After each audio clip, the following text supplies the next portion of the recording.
Namo Namaha Bhavtam Sarvesham Hartam Swagatam. Welcome back to this channel Sanskrit Sopanam. I hope you are doing great. I'm also good. And continuing with the series Learning Sanskrit through Gita, today we are decoding the 8th shloka from the second chapter of Bhagavad Gita. And in this particular shloka, we are just going to see the extension of what we saw in the previous shloka. In the previous shloka, Arjuna finally says to Shri Krishna that, okay, I admit that I am not able to see things through. You please interfere. Please kindly guide me as to what is the right path. And in this particular shloka, he is just giving a more extension to it, like giving more reason to it as to why he thinks that he cannot handle the situation on his own and he needs the guidance of Shri Krishna. So just giving some reasons. So anyways, without wasting any more time, let's quickly dive in today's video. Okay, so this is the shloka for today. Let me go through the shloka once. Nahi prapashyami mamapanudyat yachhokamuchho shanamindriyanam avapya bhuma vasapatnamriddham Rajyam Suranam Api Chadhipatyam.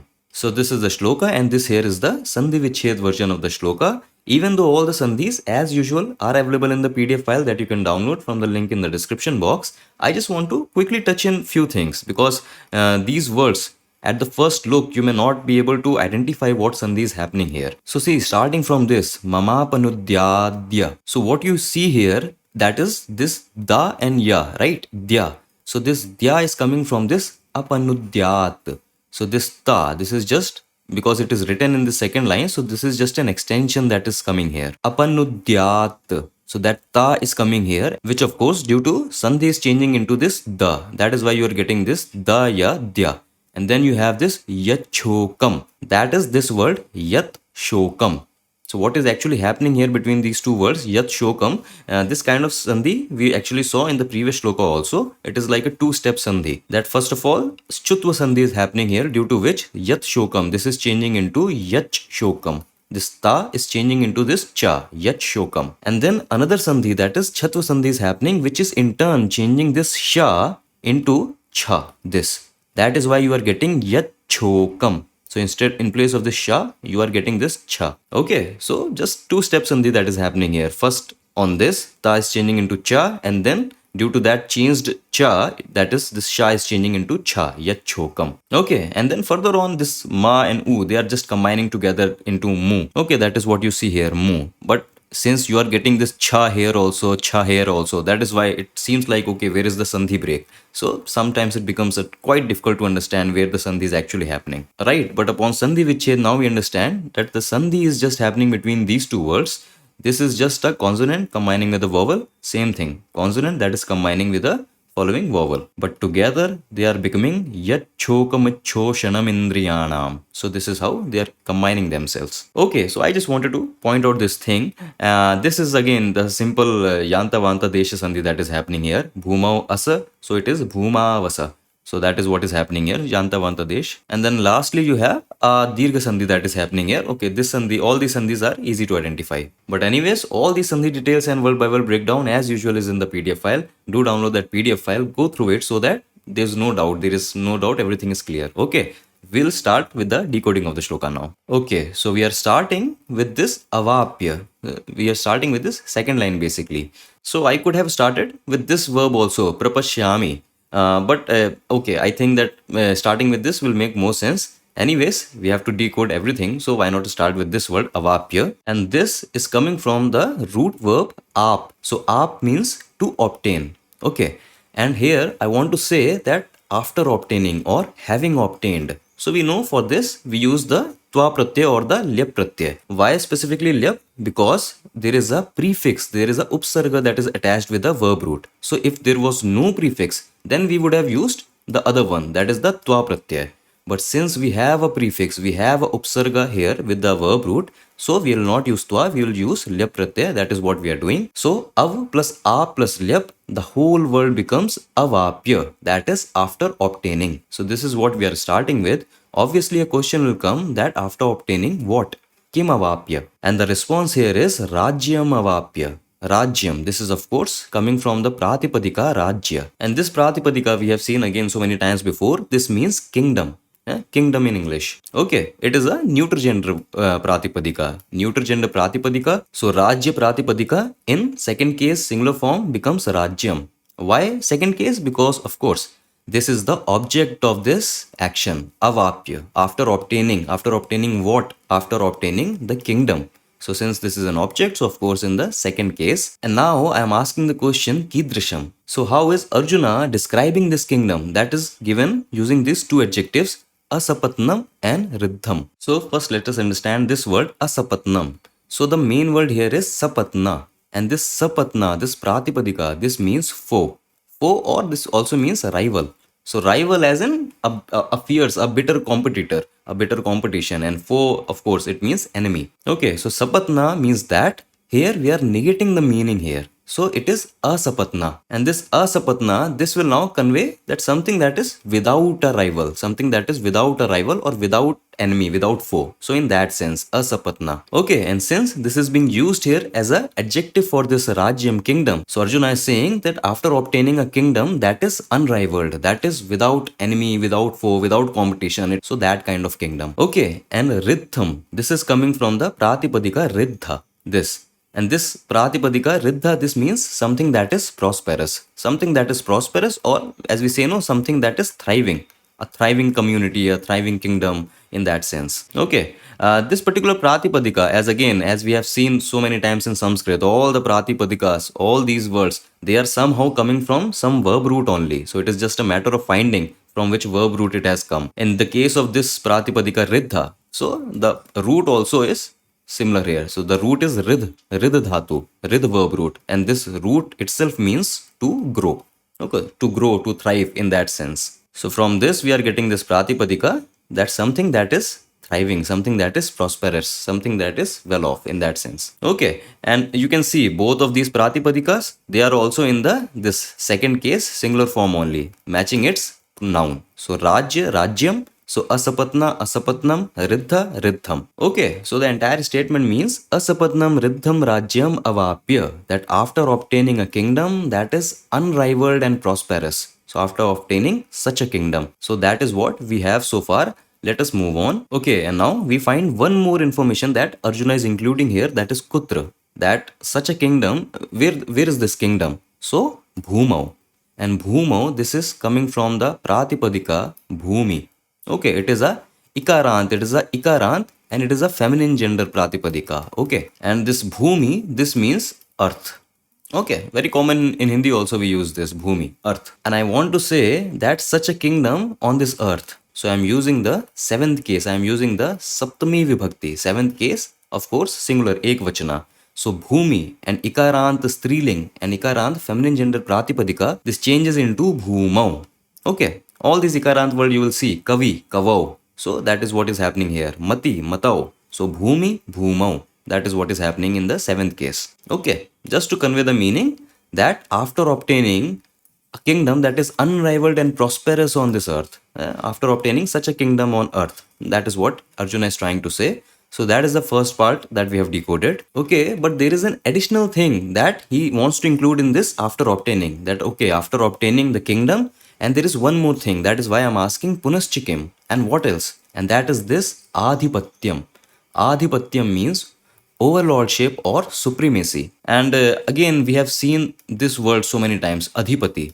Right? Adhipati is one who is considered a overlord. Okay, one who is considered a supreme master, supreme ruler of something. So from this pratipadika only we are getting this pratipadika. So from adhipati we are getting adhipatya. But anyways, adhipatya, this itself is used standalone. The meaning is same, that overlordship or supremacy, and that he is including, Arjuna is including in this avapya. That avapya, after obtaining rajyam, kingdom, and this cha, and overlordship. Okay, but overlordship over what? The supremacy over what? So suranam adhipatyam. And this suranam, this is coming from this pratipadika sura. Okay, sura we use for, when we in Hindi we use this words, no, devata. Okay, so for devata, for because in English you can find this translation gods. That is what I have used here, God. But see, this God, this is not a very proper translation, because when we use this God, we are kind of referring to the one true God, that is the supreme powerful God, to whom we refer in Sanskrit as Paramatma, Sanskrit and Hindi, Paramatma, and we also use this Ishvara. Okay, Paramatma, Ishvara. So that Brahma, that even these trinities, Brahma, Vishnu, Mahesh, so they are considered like God, Paramatma, Ishwar. But this Sura rather refers to the Devata and these functionary gods like Indra Deva, Vayu Deva, Agni Deva. So all these functionary gods that we have in our this Sanatana Dharma philosophy. So that is the more appropriate word, Devata. Okay, so all those Devata and deities that are living in heaven, they are fighting with Asuras. So referring to them. Okay, this God, not a very proper translation, but again, for lack of better word, I am using this. But from this Pratipadika Sura, using it in the sixth case and plural. So sixth case, that is Shashti Vibhakti, plural, that is Bahuvachana. So in this Sura, it changes into this form Suranam. That is to convey the supremacy or the overlordship over the gods, over these functionary gods. That is what he is trying to say, Arjuna. And see, now it makes sense that he chose to include this Bhumo, that on this earth, he chose to include this additional information with this Rajyam, because now it makes sense, because he want to show this contrast, and actually not contrast, but rather the inclusion, that having obtained not just this earthly kingdom, but also the dominion, also the overlordship over the gods. So he just want to show that he has conquered not just everything on the earth, but also on the other worlds, the heaven. So that is, he just want to show that. Okay, but I hope everything is clear so far. Let us move on. And now what we have decoded so far, just keep that in mind. That is the reason I took this second line beforehand, just so that you keep this context in your head as we move on. Now he says, Arjuna, na prapashyami. And na prapashyami simply means I do not see.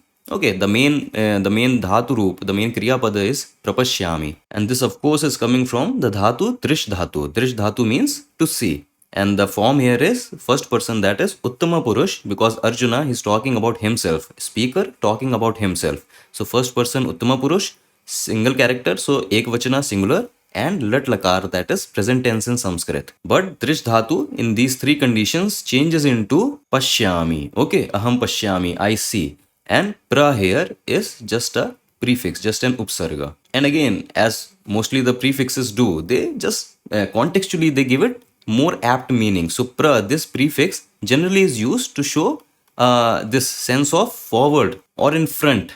So forward, in front, in all these senses, we use this pra upsarga prefix. So I'm trying to say that seeing forward or looking forward. You know, when we say that, when we are trying to grasp the future events, the future coming events, so we say no, that keep an eye forward or look forward. Okay, so just giving it, contextually just giving it more apt flavor. That is what it is doing, prapashyami. And again, since there is a na that is preceding it, so obviously the meaning is negated here.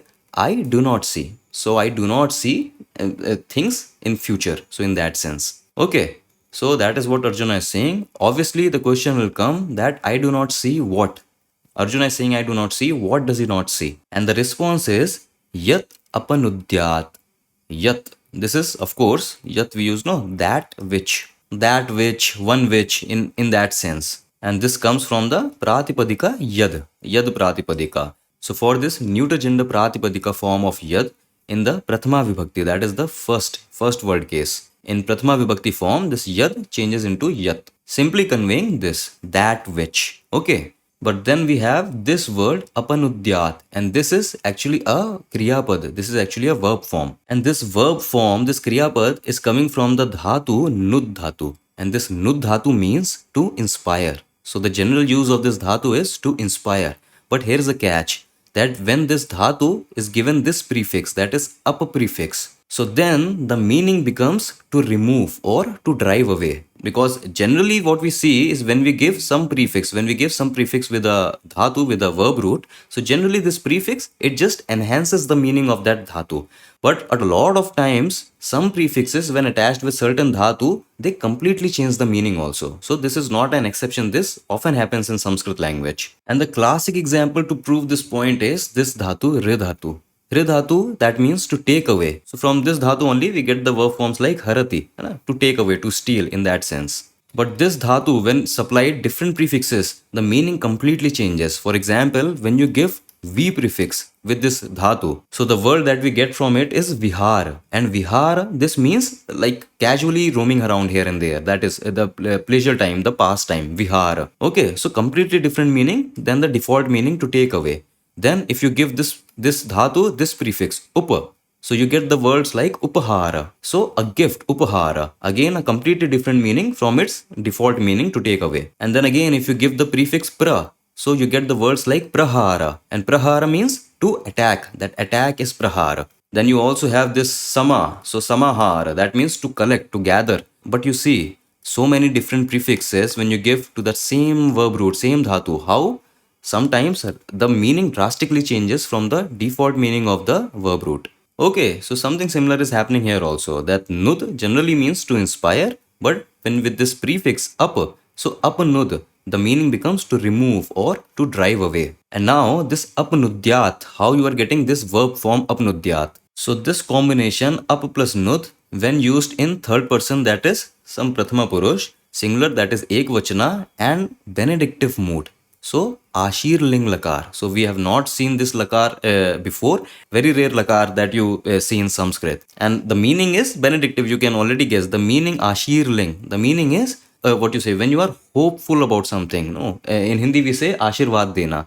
So in that sense that you are hopeful about some outcome. So when you want to convey that feeling of wish, and desire. So when you want to convey that, you use this Ashirling or benedictive mood. But again, the use of this particular mood, this lakar is very rare in Sanskrit. But this is happening with this combination up plus nud. Up plus nud in third person singular Ashirling lakar, that is benedictive mood, changes into apanudyat. So actually all these three, imperative mood, that is lot lakar, then vidhiling lakar, that is potential mood, and this benedictive mood, that is Ashirling lakar. All these three, they convey like more or less very similar kind of meaning to each other. They have their own use also, particular use also. Imperative mood to show command, to show request, then potential mood to show the potentiality of something or something that should be done. And then you have this benedictive mood to show the wish, the hopefulness, the desire for that action, Ashirvad. But again, as we have seen so many times between this imperative mood and this potential mood, that many a times they are used interchangeably. So maybe that same thing happens with this benedictive mood also. But anyways, since this means to convey this wish, so I have used may, that rather of using would, what we generally use when we have the potential mood, vidhiling lakar. So rather than using this would, that which would remove, I am rather using this may or might to just give more sense of this wish, this desire of that sense. But anyways, Arjuna is saying, Yat apanudyat na prapashyami, that I do not see that which may remove. Okay, which may remove, which would remove. You can use this also. Anyways, let us move on and complete the sentence. So of course, the question will be come, what? That which may remove what you are talking about. The response is, Yat shokam apanudyat, that which may remove this sorrow, this grief, shokam. So quite common word. The pratipadika here is shoka. This shoka, this is a masculine gender pratipadika. Since here this is a object of this action, apanudyat, to remove this shoka, this grief, this sorrow. So since this is an object, so of course this is in second word case and again singular ekvachana form. So shoka changes into shokam. That is what we see in the shloka. Yat shokam apanudyat na prapashyami, that I do not see that which may remove the sorrow, which may remove the grief. Okay, and now you can already guess that I do not see that which may remove. So he's obviously talking about some way, that I do not see a way, I do not see an outcome, a consequence that might remove the sorrow, the grief. But if we'll move on now, so Arjuna has used a very interesting, adjective, very interesting adjective to describe this sorrow. Uchhoshanam. So this is actually the main adjective. So this form uchhoshanam, this is coming from the dhatu shush dhatu, and shush dhatu means to become dry. Okay, to wither up, to become dry in that sense. Okay, from this dhatu only we get the words like shushyati, shushyatah, shushyanti. Okay, to become dry, in that sense we use this dhatu, and we are modifying this dhatu using lut, this pratyay, this suffix. So this suffix generally conveys the meaning of that action, that act being done. So suppose you have this gana dhatu, and this gana dhatu, this means to count. Okay, this means to count. And when I modify this dhatu, gana dhatu, using this lut suffix, so the word I get is gananam. And this gananam, this conveys the act of counting. Okay, gananam, this means ginti karna. In Hindi we say counting. So the act of this, what this verb root refers. Shush, that means to become dry. And when I modify this using this suffix, the word I get is shoshanam. And again, shoshanam means this, the act of becoming dry or drying up in that sense. But now you will see this uchhoshanam. So you'll see this is a completely different word. Actually, it is not. There is just this very common prefix attached with it. Ut. So we have seen this prefix so many times. No, ut. In the sense of upward motion or in the sense of fast forwarding something in that sense. So the use of this prefix in the context of the shloka would just accelerate this action, that drying up, utshoshanam. So it will be like rapidly drying up, completely drying up, to just give it more weightage. So that is why they are using this prefix ut. But again, what is happening between this prefix and this word is the sort of sandhi that we just saw in the beginning of the shloka. So first you have the shchutu sandhi, due to which this ut, this is changing into this uch. So that is the shchutu sandhi.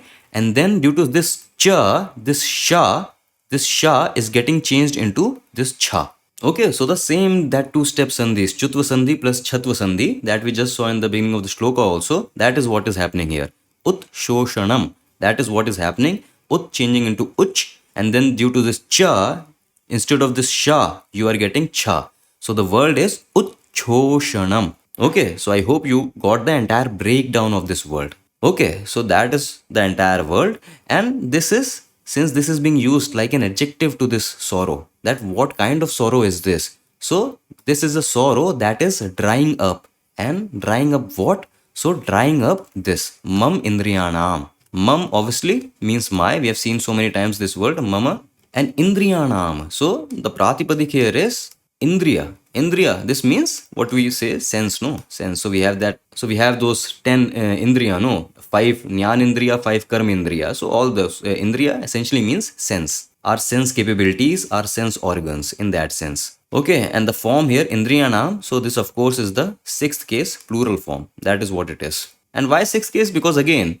drying up of my senses, drying, the withering up, the drying up of my senses. So that is what he wants to convey. So Shashti Vibhakti plural, Indriya changes into Indriyanam. Mama, my. So that is what the entire meaning is. Mam Indriyanam Uchhoshanam. And this entire word in a way is sort of describing this shokam, this sorrow, this grief. A sorrow that is drying up my senses. And drying up my senses essentially means that rendering the senses useless. Okay, and now the two lines, both the first line, the second line we decoded. Now it will make complete sense when we'll continue this with the anvaya. So I'm starting this anvaya with this he.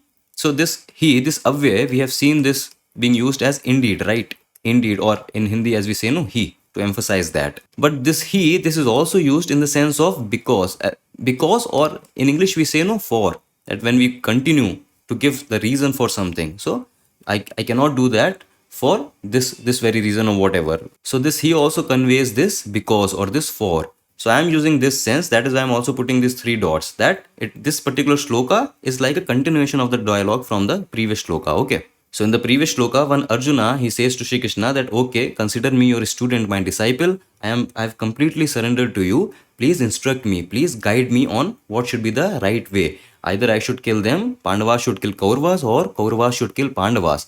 Whichever is the right way, the prosperous way, guide me on that. So having said that, he continues further in this shloka that he, because avapya api. Api means also or even. Okay, as in Hindi we say no, bhi. So all these indeclinables away we have seen so many times before. And so avapya api, that means that because even after obtaining asapnam ritham rajyam, asapnam an unrivaled, and ritham a prosperous rajyam, that is kingdom, bhumo means of course on this earth, cha, and adhipatyam, that and overlordship over all the gods. So suranam adhipatyam, the supremacy, the overlordship over all the gods, over all the devatas. So that is what Arjuna is saying, that because even after obtaining an unrivaled and prosperous earthly kingdom and also overlordship over all the devatas, the deities, he continues that na prapashyami, that even after doing all this, I do not see that Apanudyat, I do not see that which may remove the shokam, which may remove the grief, that is mam indriyanam uchchoshanam, that is drying up my senses. So that is how Arjuna is conveying himself to Shri Krishna, that even if I achieve everything on this earth, even if I achieve the overlordship of the realms of devatas, the deities, even after achieving everything, I still do not see how that is going to remove this grief, this sorrow that I have, that is withering my senses, that is rendering me vulnerable, powerless, delusional. So that is what he's saying. Okay, and just one more thing, that this he. So I have used here because in the sense of this because, that continuing from the previous shloka, because even after obtaining. So how is he continuing this particular verse? I have used it here he. There is another way of using it here. Na hi prapashyami. And there it will give the sense of this indeed. Okay, this weight that we get. That na hi prapashyami, I indeed do not see, or I clearly do not see, I do not see at all. So in that sense also you can use this. It will convey the overall meaning of the shloka will still stay the same. That you will just get rid of this word. He will say the same thing, that even after obtaining this earthly kingdom and overlordship over all the gods, I still do not see. I do not see at all. I indeed do not see that which may remove the grief that is drying up my senses. So you can use it here also. Na hi prapashyami. So this is also one way of using it. Okay. But anyways, that was the entire decoding of the shloka. I hope you enjoyed it. The Sandhi section, the word by word breakdown, everything again is in the PDF file. Download that PDF file, make use of it. I'll meet you in the next video with another shloka. Until then, stay awesome, stay happy. Vayam punha milamaha. Dhanyavad.